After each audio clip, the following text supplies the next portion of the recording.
Every single second counts when responding to an emergency. In fact, first responders train tenaciously to protect each imperative moment.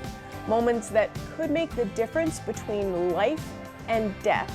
And part of that training involves communication with everyone from the dispatchers to the victims or bystanders at the scene.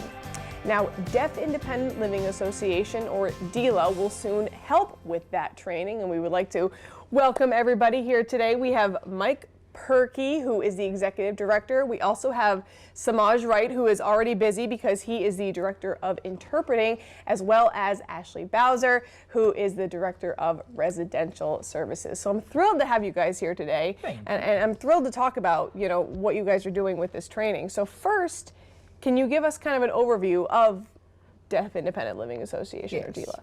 Ashley will do that. So DELA has a couple different things that we do in the community. We have low-income housing.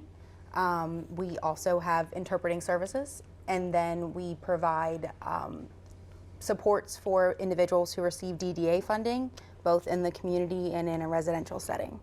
Perfect. So can you tell us about this new first responders program? This program was set up because there's plenty of training for people who are deaf. Police officers, firemen, whatever showing up, they're trained on how to approach those situations. But if you add in another layer of another disability, be it physical or mental, it totally changes. It changes how you approach that individual. So we wanted to make sure that everyone is covered in an emergency situation, be that a fire, a legal matter, a hurricane, whatever, a natural disaster.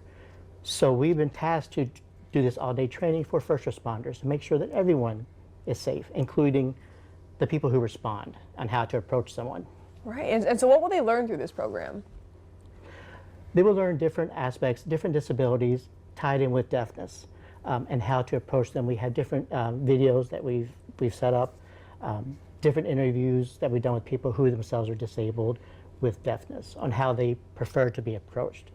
Suppose someone who's deaf blind, how do you approach someone if there's a fire or there's an emergency? So we do that kind of training to make sure that everyone is aware what is the appropriate way and not the appropriate way of how to approach someone. Yeah, what would you say are some of the less obvious challenges that first responders would face in these situations? Really, the fear. Yep. Can you imagine being deaf and also have some kind of cognitive delay, and there's a mass shooting that's happened sadly in the world today? They're already terrified. They don't know what's happening. Yeah. And all they know is someone else is coming to grab them. And that makes them want to fight back or whatever reason. So one of the challenges is how to appropriately approach that situation and de-escalate the situation with that individual. Sadly, there have been situations where police have been involved, where there's been a deaf person pulled over, whatever, and they've been shot because they're not responding.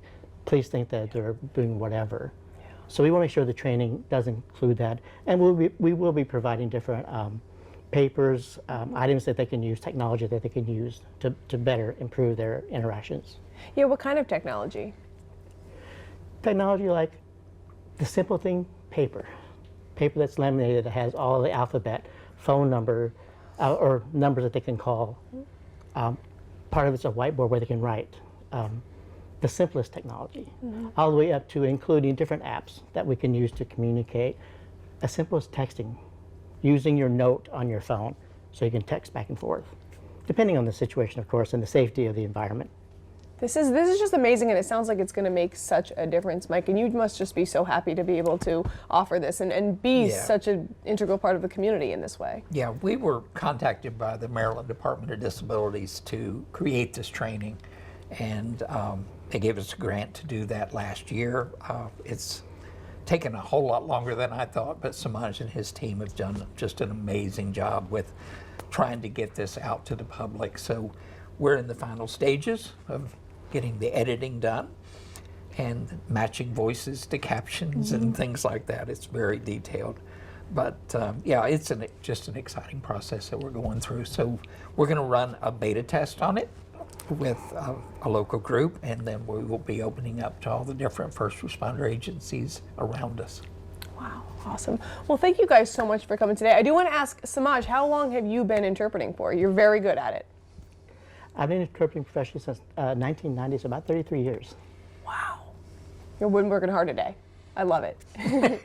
Well, Mike, Samaj, and Ashley, thank you guys so much for coming in today, and thank you for this very, very important training. Thank you.